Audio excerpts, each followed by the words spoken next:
नई दिल्ली भारतवर्ष की राजधानी, जो कि प्राचीन समय से ही न केवल भारतवर्ष बल्कि दूर दूर के देशों से आने वाले पर्यटकों को अपनी ओर आकर्षित करता आ रहा है। कारण है दिल्ली शहर की संस्कृति, यहाँ की चकाचौंध, यहाँ की खूबसूरत पर्यटक स्थल। और इन्हीं खूबसूरत पर्यटक स्थलों में से एक है दिल्ली शहर का खूबसूरत अक्षरधाम मंदिर।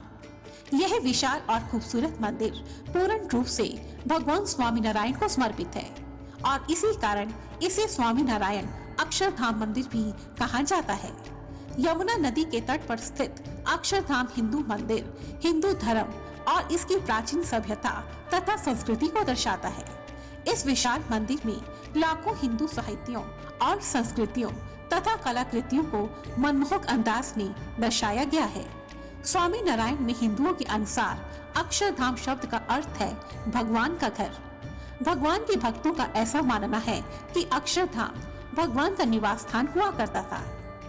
आइए अब जानते हैं अक्षरधाम मंदिर का सुंदर इतिहास। इस विशाल और खूबसूरत मंदिर को 6 नवंबर 2005 में डॉक्टर APJ अब्दुल कलाम ने शासकीय रूप से खोला था। अक्षरधाम मंदिर BAPS अर्थात पूर्ण रूप से बोचासन वासी श्री अक्षर पुरुषोत्तम स्वामी नारायण संस्थान द्वारा निर्मित है।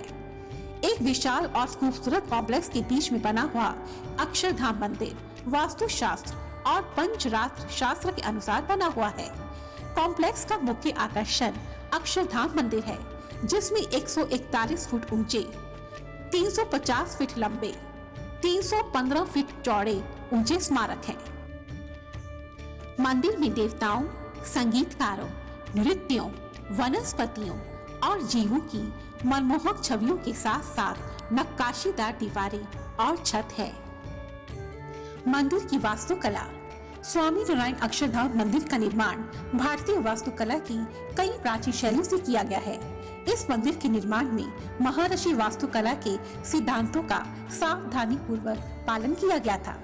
मंदिर के निर्माणकर्ताओं ने शिल्पा शास्त्रों के मानदंडों का पूर्ण रूप से पालन किया है और इसीलिए इस विशाल मंदिर के जीवन काल को अधिकतम करने के लिए स्टील और कंक्रीट का उपयोग नहीं किया गया है। इसे मुख्य रूप से राजस्थानी गुलाबी पत्थरों और इटालियन करारा मार्बल से बनाया गया है। आचार्यों और साधुओं की 20,000 मूर्तियों के साथ साथ 9 गुंबद भी हैं। अक्षरधाम मंदिर के प्रमुख आकर्षण इस प्रकार से हैं। सहजानंद दर्शन, द हॉल ऑफ वैल्यूज। जैसा कि नाम से प्रतीत होता है कि द हॉल ऑफ वैल्यूज दृढ़ता, अहिंसा, पारिवारिक सद्भाव, प्रार्थना और नैतिकता जैसे मूल्यों का गहराई से ज्ञान लेने के लिए बनाया गया है। हिंदू संस्कृति के कालातीत संदेशों को ऑडियो एनिमेट्रोनिक शो द्वारा बनाया जाता है। हॉल में घनश्याम महाराज स्वामी नारायण के बाल रूप में दुनिया का सबसे छोटा एनिमेट्रोनिक रोबोट भी है। Musical fountain show. अक्षरधाम की यात्रा यहाँ की लेजर वाटर शो के बिना अधूरी मानी जाती है। 24 मिनट के इस शो में water, projection, music, fire, laser, animation और टेक्नोलॉजी की मदद से एक ऐसा शो तैयार किया गया है जो कि बहुत ही शानदार अनुभव देता है। मंदिर द्वारा इस शो को आनंद वाटर शो का नाम भी दिया गया है। यह शो हर शाम 15 मिनट का होता है। इस शो में मानव जीवन चक्र भी दिखाया जाता है, जो इंसान के जन्म से आरंभ होता है और मृत्यु पर समाप्त हो जाता है। Boat ride. Sanskrit Vihar. Akshardham complex में सांस्कृतिक नाव की सवारी की जाती है। यह यात्रा भारतीय संस्कृति और विरासत के पुराने पन्नों से परिचित करवाती है। इसमें वैदिक भारतीयों जैसे कि आर्यभट्ट, ब्रह्मगुप्त, कालिदास, चाणक्य और बहुत कुछ का योगदान है। इसके बाद यह सवारी तक्षशिला को दिखाता है, जो दुनिया का पहला विश्वविद्यालय है। यह कबीर, मीरा, रामानंद जैसी प्रसिद्ध शख्सियत को दिखाते दिखाते यह सवारी धीरे धीरे मध्य युग में चली जाती है। नीलकंठ दर्शन। विशाल पर्दे पर फिल्म। एक महान विशालकाय थिएटर में नीलकंठ नामक एक यौगिक कथा के माध्यम से भारत की जानकारी दी जाती है, जिसमें देश की संस्कृति के विषय में बताया जाता है। नारायण सरोवर। भारतीय संस्कृति ने हमेशा से जल निकायों की महिमा को सम्मान दिया है। भारत में गंगा, यमुना, कावेरी आदि कई नदियों को धार्मिक महत्व दिया जाता है। नारायण सरोवर को केंद्रीय अक्षरधाम मंदिर के आसपास बनाया गया है। इस सरोवर में देश के तकरीबन 151 विशाल सरोवर और नदियों का पानी भरा हुआ है। सरोवर के पास ही 108 गोमुख भी बने हुए हैं। ऐसा माना जाता है कि ये 108 गोमुख 108 हिंदू भगवान का प्रतिनिधित्व करते हैं। अक्षरधाम मंदिर में एक और मनमोहक मंदिर है जिसे कि कमल बाग भी कहा जाता है। इस बाग का नाम इसके आकार के आधार पर ही रखा गया है। यह गार्डन पवित्रता का स्वरूप है। कहा जाता है कि इतिहास के कई महापुरुष, दर्शन शास्त्री और वैज्ञानिक इस गार्डन में आए थे। इसके अतिरिक्त मंदिर के निचले भाग में गजेंद्र पीठ भी है और हाथी को श्रद्धांजलि देने वाला एक स्तंभ भी है।